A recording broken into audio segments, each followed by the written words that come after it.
શું નામ તમારું? મોરિયામાં દારૂ વેચાય. અમે અમારી જિંદગી બતાવી ઘણું હતું, પણ મોરિયામાં દારૂ બંધ કરાવો હતી.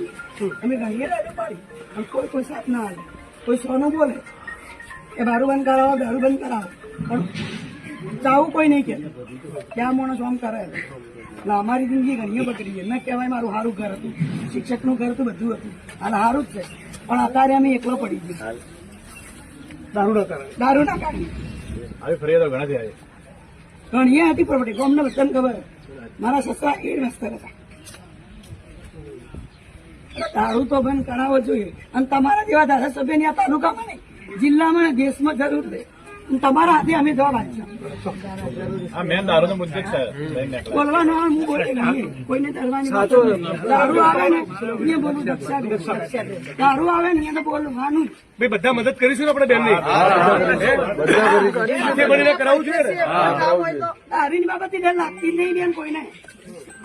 તારે જે છોકરા જે વિધવા બેનું પૂરું કરે છે ને એને પોતાની ખબર કે કેવી રીતે પૂરું કરે છે. અત્યારે હાલ હું સંચાર તરીકે નોકરી કરું છું. મને મારા છોકરા મોટા થઈ ગયા, હાલ મને હેલ્પ કરે છે, પણ જે જિંદગી મેં બગાડી મને ખબર કે મેં કેવી જિંદગી જીવી છે. ઘણી બધી મારો કાઢી હાથ પગ પગાથી નહીં થાય, મારી જિંદગી બગડી.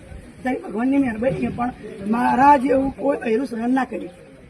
આપણે ગરીબ થઈને રહી માર ખાઈ આ રિયાલિટી છે. અને મા બાપ ની ઇજ્જત ખાતર રહી બાળી ગયું. છોકરા હોય, છોકરા મૂકીને જો જતી રહી. ઘણા પીવા વાળા હોય કે આવું કીધી ને આવું કીધી, પણ કેવું જોઈએ. સાચી વાત છે. બરાબર મુદ્દો ઉપાડ્યો બરાબર છે ને. હા તો જ છે ને. બરોબર હોય 100%. મોરિયા ચોક ગમ ભેગું થાય તો હું જવાબ આપી બીજી બધી બહેનોને જરા જગાડશો, મદદ કરશો મારી. જો ભેગું કરીને કે ભાઈ સતીશભાઈ એમનું નામ નંબર લેવાનો. કેવું કે દારૂ બંધ કરાવો મોરિયા. ચોક્કસ આ શાંતિથી આ આપી